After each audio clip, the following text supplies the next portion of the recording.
What have Indians earned from RSS in socio-economic terms? Nothing. It's not an instrument of development. It's not an instrument of modernization. It's not an instrument of industrialization. Nothing.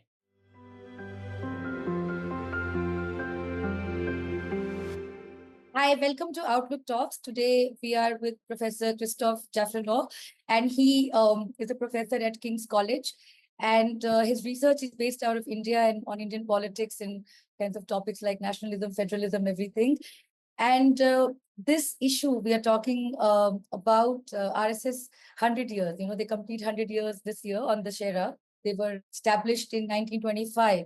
And this is 2025, so 100 years. And we are here with Professor Christophe to talk about how the RSS has changed over the years and their adaptability thing and what is going to go on moving forward. Welcome, Christophe. And we can start with your views. I mean, you've written a lot about the Hindutva and the RSS and the relationship. So if you could talk a little bit about the 100 years and what's going on and how they have changed in a way that, given the political situation in India right now. Well, first of all, to complete 100 years for any organization is a great achievement. There are very few organizations of that kind, at least, that can say that they have remained the same for one full century. In the mid 1920s, when RSS was formed, there were many European movements of the same kind. None of them has survived. So you have something very special there, very specific. You can explain this resilience, first of all, by pointing out that this movement has always been very cautious, very prudent. They have not taken risks under the British in the first place. They did not take part in the freedom movement. And then after independence, well, they tried to remain below the radar. They made promises, they made concessions, they made friends among the ruling Congress party. Remember the letters Devras wrote to Indira Gandhi during the emergency saying, well, please let us be legal again and we'll support you. So you have this explanation, number one, that they are not taking risks. The priority is to continue to expand, to survive. Another explanation is, of course, related to their ability to penetrate society. You know, this organization is not power-oriented. I mean, political power is not a priority. Of course, it matters. First of all, it matters because power can object, can suppress, can repress them. So at least for this reason, it matters. But to capture power is not a priority. What is a priority is to capture society. And this is why that makes them much more resilient, because they penetrate society gradually, slowly, persistently. They've done that, first of all, by developing the Shaka network.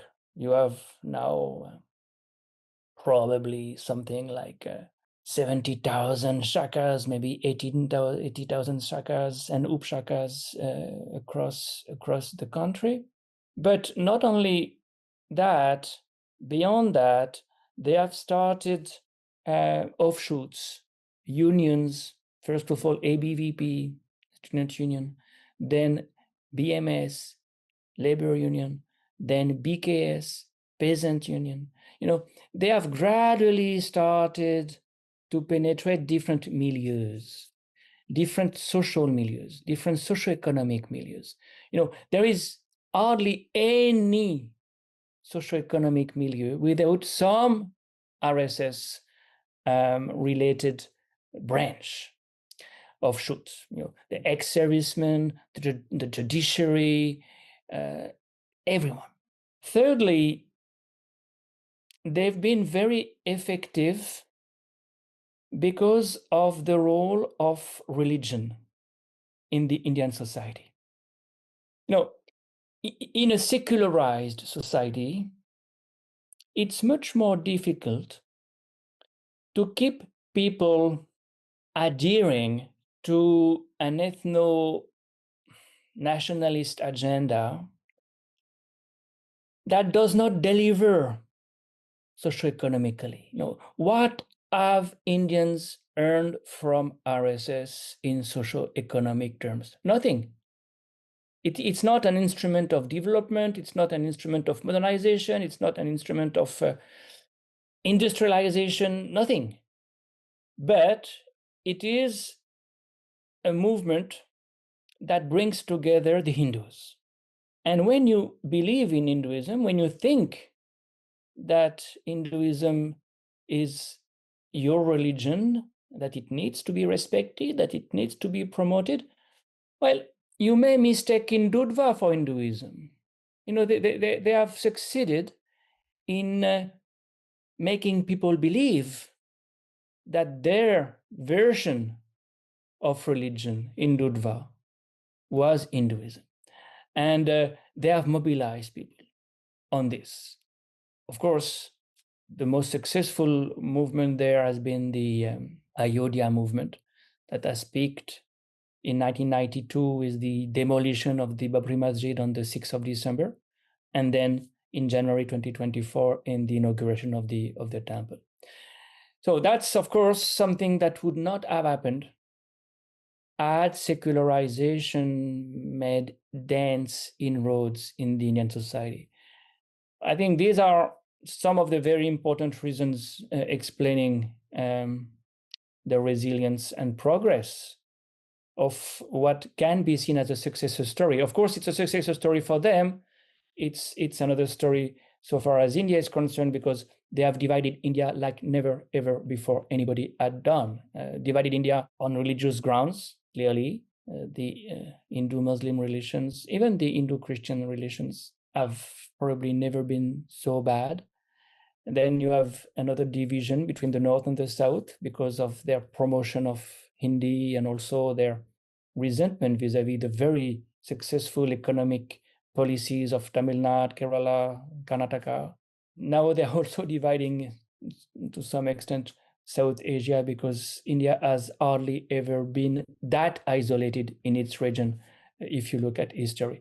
So they have succeeded so far as their, own agenda was concerned, but the cost of this success is very high. And it's interesting you bring up the letters that were written during the emergency, and Deoras wrote to Indira Gandhi saying that RSS would support you if you let us off the hook, in the sense that they were present. Vinoba Bhave he was going to meet Indira Gandhi, and then he wrote another letter saying, pledging support.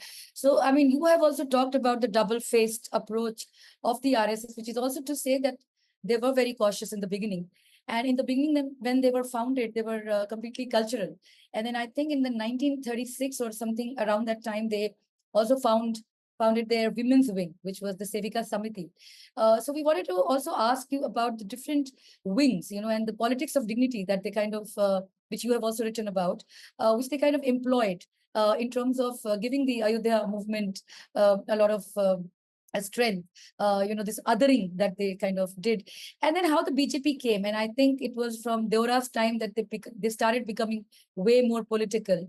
So if you could talk about the various, like the women's wing, this double-edged kind of thing that they have done always, which obviously kind of talks about their resilience as well, and how they've gone on. And you mentioned several other, ABVP, the Bharatiya Mazdoor Sangh, all of these. And then there were the other fringe organizations like the Bajrang Dal, Vishwa Hindu Parishad, and there are a lot of these other loosely affiliated ones like Sanatan Sanstha in Goa, which were also accused in the Dabholkar and Gauri Lankesh murder cases.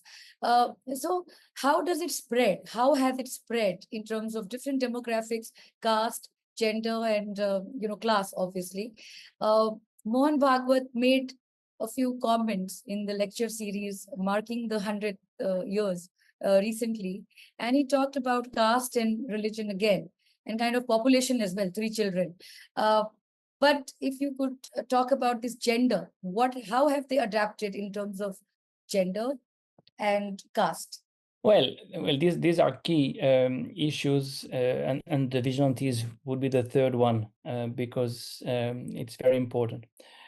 Well, Rashtra Sevika Samiti was a very traditional organization where women were seen as mothers in the first place, and in terms of places, they were supposed to stay at home and do what a good spouse and a good mother is supposed to do. Now, in parallel or subsequently, they have also developed the Durga Vaini. Yeah. And it's a very important way to see the ambivalence of the movement, because Durga Vaini added one dimension to their gender policy, so to speak. They made it legitimate for women to be in the street, to demonstrate, to fight, because it was in the name of a secret cause. It was in the name of the Ram temple in the first place. So yes, this kind of variations are one of their assets. They adapt according to the generation, also to the age of the targets or the groups they target, in order to prosper and absorb, or at least reach out everyone. Well, you could say the same thing regarding caste. They try hard, and again since Balasaheb Devras, to attract non-Savarans, people who could be seen as low caste, even Dalits. That's something Devras was very particular about.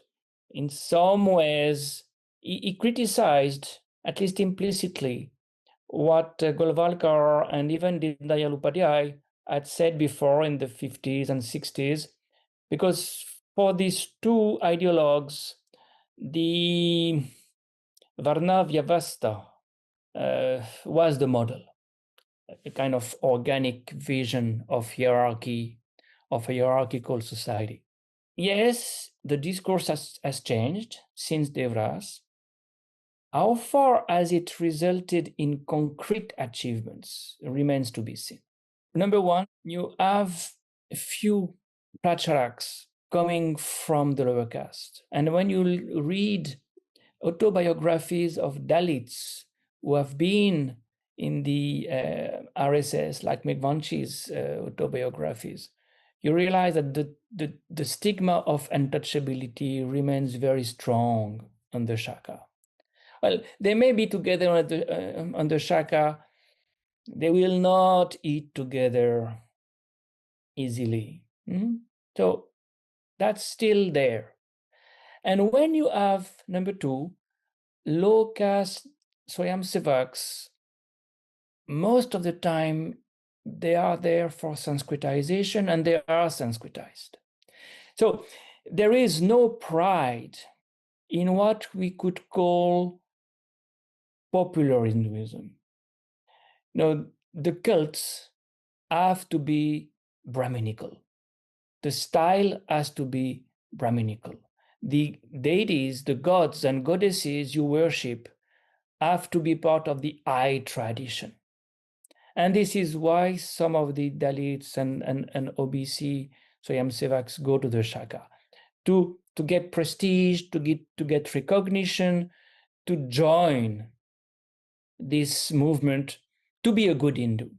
And that's one of the reasons why it will be very difficult for them to attract Dalits in large numbers. They may face this difficulty.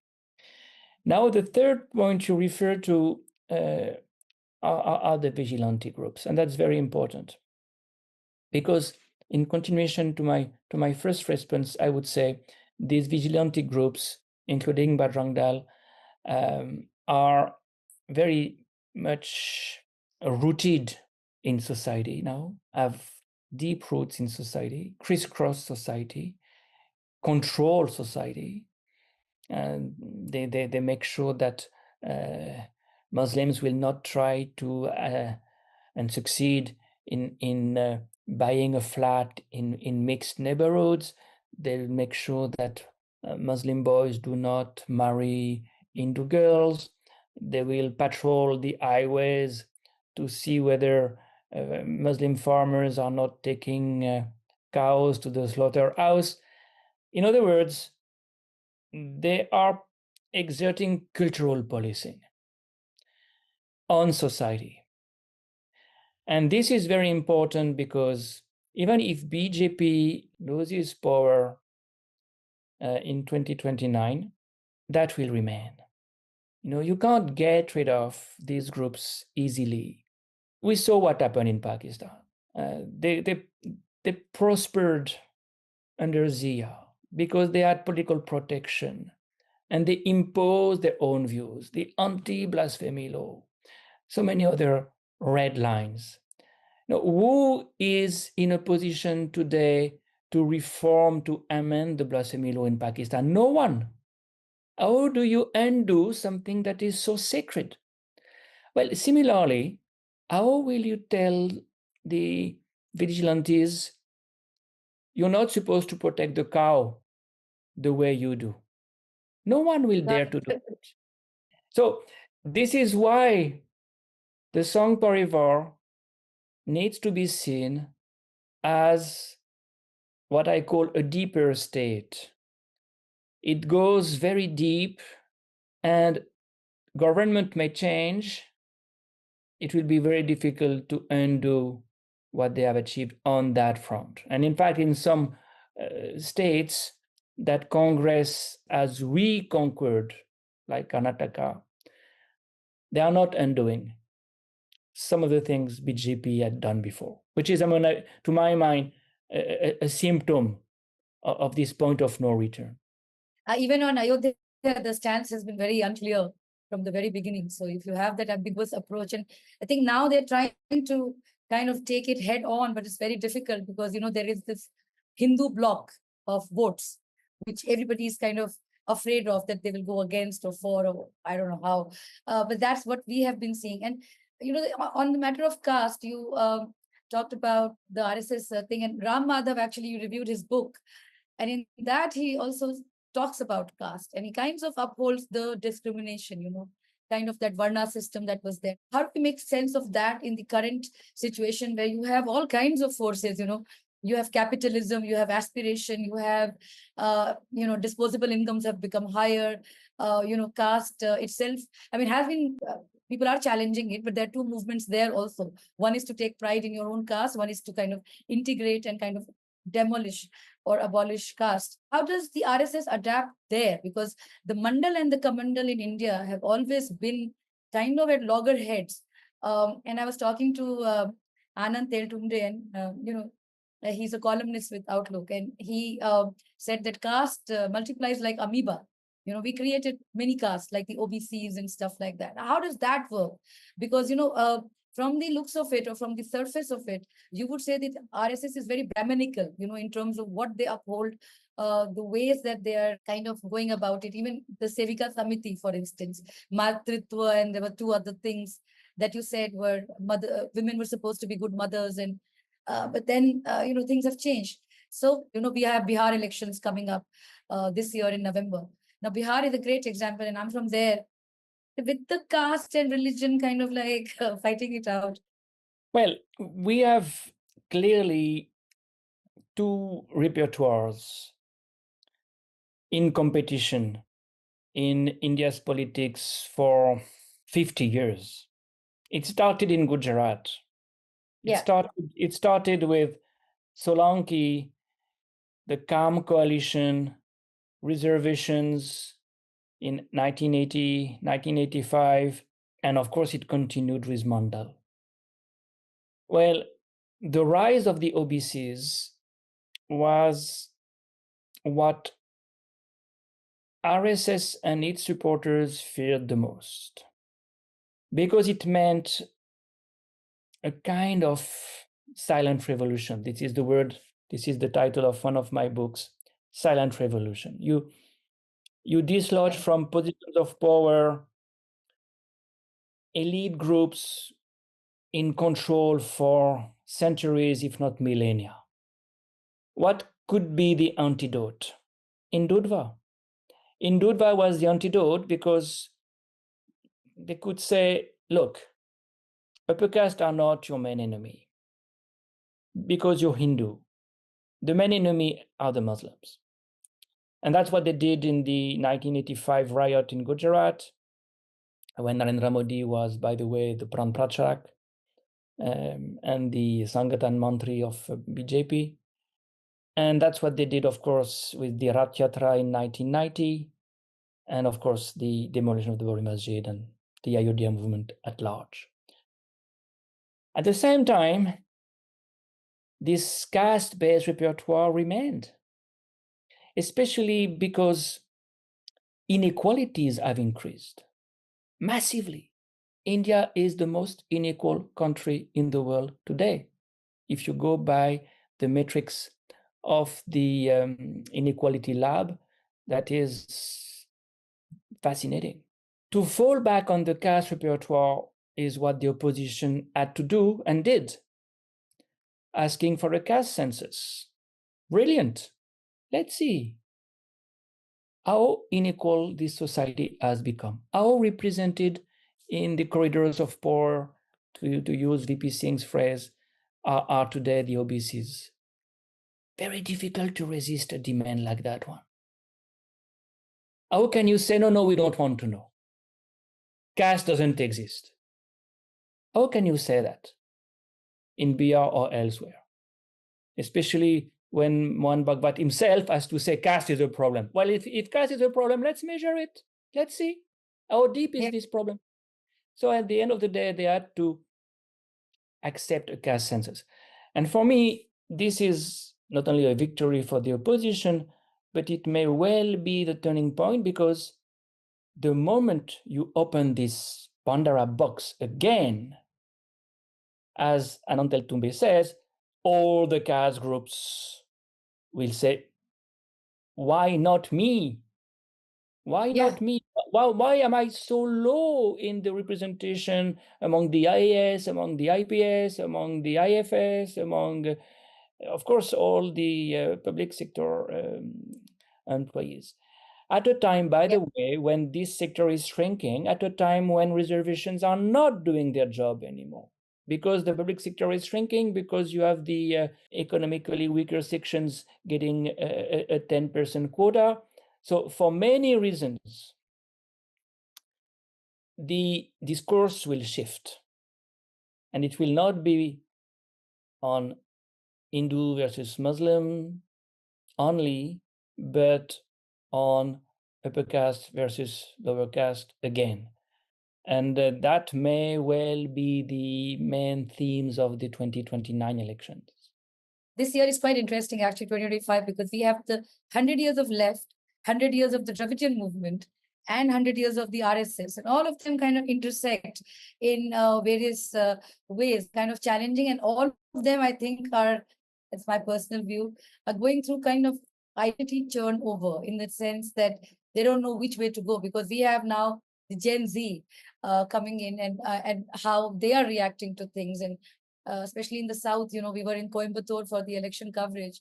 And how do you say, they opened a portal in Coimbatore with, again, the old textbook situation with the reference to the riots that have happened there and all of that. I mean, there was a significant momentum, but again, the citadel of the Dravidian thing, they were not entirely able to break. But they're also kind of, fixture because of the... So I wanted you to also kind of... there were 3 points that I had noted down. One was the difference between Hinduism and Hindutva. And then you say the populism of Mr. Modi, our Prime Minister, is also because it was the gift of RSS. And how they kind of... So if you could elaborate on that, this populism that is coming in from Modi's time in Gujarat, the model that he espoused, the 3 things were the dignity, the Hindu situation, socio-economic development, all of these things, how they combined. And kind of this Gujarat model was promoted everywhere. Now, what was the Gujarat model? How did it work? But first, like the Hindutva thing, and you have often kind of talked about the Zionist uh, parallel as well. What is Hindutva and who is a Hindu? Well, Hindutva is an ideology that has been codified by Savarkar in 1923 in Hindutva, Who is a Hindu? And this ideology is not true to Hinduism and has not even tried. Because if you read Savarkar, you realize that for him, Hindus are a people. Hindus are not believers of Hinduism. Hindus are the people in whose veins runs the blood of their ancestors, of their Vedic fathers. So race, and he uses the word all the time, race. And he says res jati, because jati means specie. And by the way, this is a book that needs to be read again. I think people the Savarkar's book. Of course. So race is the number one criterion. The number two criterion is territory. You believe in your Matrubhumi because it's a sacred site. It's a Punya Bhumi. Race and a sacred territory. Well, this is indeed the two ingredients of Zionism. You go back to your sacred territory as the descendants of a people. And religion in this does not matter that much. And to go to the temple is not so important. In fact, this is exactly what Savarkar said and did, in fact. He was not temple guru. Many of them are not temple gurus. So this is why Hindutva and Hinduism differ. There are many other reasons, but that's a major one. Now, you asked about the Gujarat model and how it crystallized and how it became almost nationalized. Well, the Gujarat model is, I repeat, a response to the reservations policy. You see elite groups shifting to BJP to protect their interest. In the 90s, the Patels shifting from Congress to BJP. Number two, it's economically connected to big money, to big capital. And of course, Gujarat is the crucible of this brand of capitalism, crony capitalism. No, crony capitalism is a major ingredient of the Gujarat model, which goes with the third component, that is the populist leader. You have to resist the lower caste. You have to make progress economically by getting more land, more advantage, more SEZs. Well, these elite groups need someone for achieving this miracle. And the man has to have the right ideology, and Hindutva is the perfect ideology because it transcends caste and it transcends classes, social classes.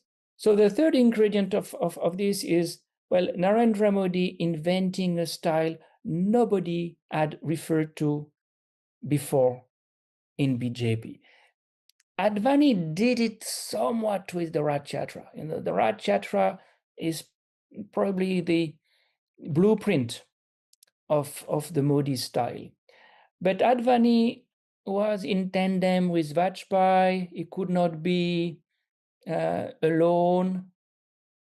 And you need to be alone. You need the leader. You need one leader because you need personality cult. he will make that jail, and he will make that jail with the money of the cronies, because that helps him to saturate the public sphere, the public space.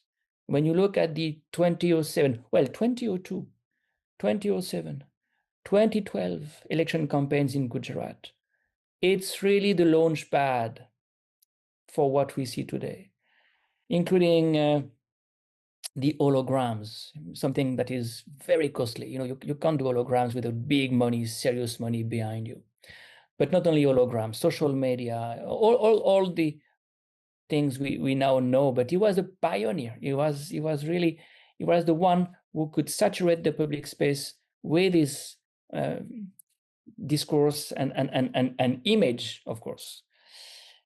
But he could do that even more effectively because he could say, I am from the people. No, I am the people because I am from the people. And the myth of the Chaivala, the myth of the OBC leader who has climbed the ladder without any help, without any reservation, the self-made man par excellence. The upper caste elite, middle class loves that. You don't need reservations. Look, he could do it. So this myth was, of course, made popular because of this use of solid resources, financial resources. And of course, they could buy opposition leaders as well. And if there is one party where every man has a price, it is Congress, especially in Gujarat. It's not so difficult to break opposition parties if you have enough financial resources. And that's what they did also to emasculate the opposition. The natural conclusion is you can win power that way. And the next step is, what do you do with power? And the Gujarat model is also authoritarian. The Gujarat model means state capture. And the first institution to capture is the police, and the second is the judiciary. When you have neutralized the police and the judiciary, and the opposition has been also emasculated, you can go on. I think for the RSS education and culture, the way you can see the kind of footprints. I don't know, because the one thing that you said is very intriguing. This is very important. The other institution you need to capture is the education system. All the VCs of all the Gujarati universities have been changed, all of them. And we could see this in the MSU in Baroda. We can see this everywhere, even in the IIM of Ahmedabad now. And the other thing I wanted to, you made a very interesting point about crony capitalism and the middle classes and the upper elite, kind of like dismissing reservation in terms of being needed. Because I had this conversation with a friend in Bombay, and he was like, caste doesn't exist in Bombay because capitalism has taken care of that. But in Bombay, my argument was that every time I come out of a neighborhood, I see an Ambedkar Nagar. If that's not caste, what is caste? So how do you think RSS is going to adapt now with this kind of a situation in caste one? The other one thing I wanted to ask was about the Adivasi community, which they've been calling the Vanvasis. And now there is a resurgence in terms of Hemant Soren kind of taking it up with Adivasi Divas and all kind. We have covered Jharkhand quite a bit with the Sarna flag, which is for the Adivasi religion. They call it the Sarna Code, which is pending with the president, hasn't been passed yet. And their expansion there, because in 1952, I think they said that the original inhabitants of India are the Hindus, which means the Adivasi term itself kind of becomes a bit this thing, because then it predates organized religion. Now that's one. And the third thing, I think it's all interrelated, is the glory in the past. We continuously keep seeing this glorified situations of the past. And with the Ram Mandir, it was the Ram Rajya. And does Ram matter now? Because the South is posing some kind of challenge, and the consecration happened and it's great and all of that, but does it work now? Caste, tribe, and past. And then I'll have to leave you because I have to teach. Well, Yeah, yeah. caste is, I repeat, the very institution, social institution, the most complicated one to handle. As I said, there are two repertoires and they are in competition. They are very difficult to reconcile. RSS can try to continue to play on religion and persuade the Dalits that they are Hindu first, but it will be very difficult to make them acceptable to other Swayamsevaks, and it may not be sufficient. It may not be sufficient because, some Dalits believe in Ambedkar, Dr. Ambedkar, and if there is one thinker who is completely at odds with RSS, it's Dr. Ambedkar. To such an extent that he left Hinduism precisely because he thought that caste hierarchies were inherent in Hinduism. So caste will remain a challenge, especially when socioeconomic questions will come back, joblessness, massive joblessness among the youth, inequalities, rising inequalities, the crisis in agriculture, the decline of manufacturing, socioeconomic issues are bound to bounce back, and caste is only one of its dimensions.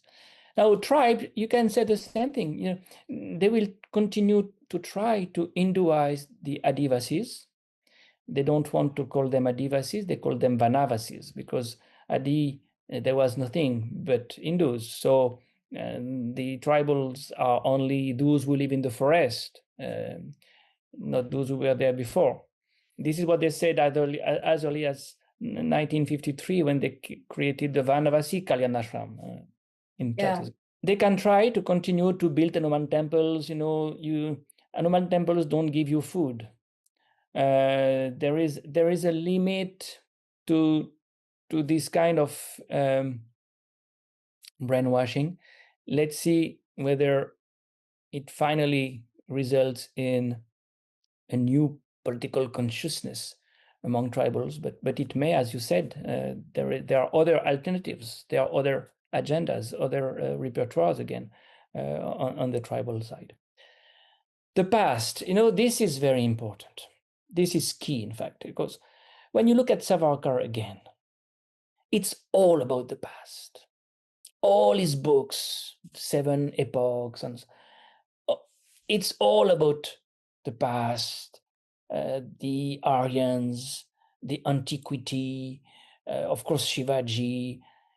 They live in the past. This is something to cultural icons of other people, right? And I just thought I'll intervene for a moment. And this thing I'm seeing everywhere. I was in Russia in March, and then some guide was taking us to a tour, and everything was like, this is where the Tsar sits, this is where this one sits.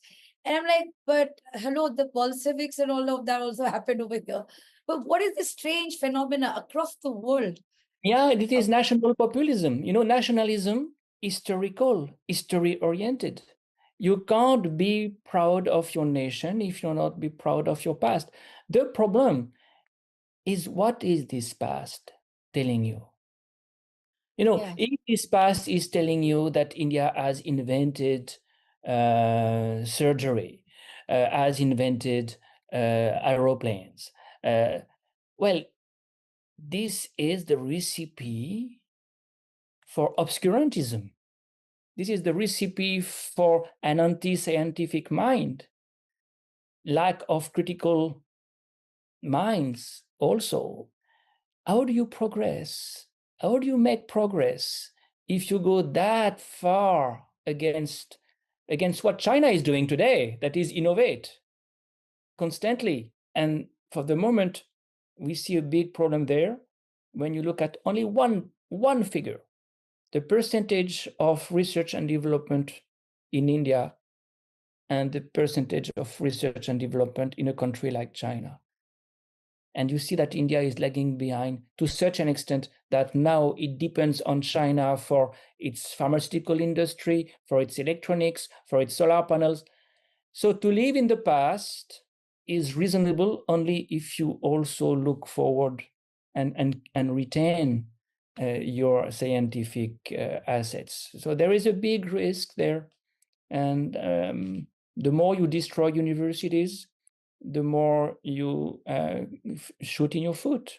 Where do we go from here with this 100 years behind us? We Look around you. Look around you. What are the other countries doing in the neighborhood? Yeah, except Pakistan. that's true. That's true. It's a strange time. But thank you so much for talking to us. And I've been a big fan of your work, so it was a fan moment. Thank you. And please, But extremely delightful to talk to you. thanks a lot.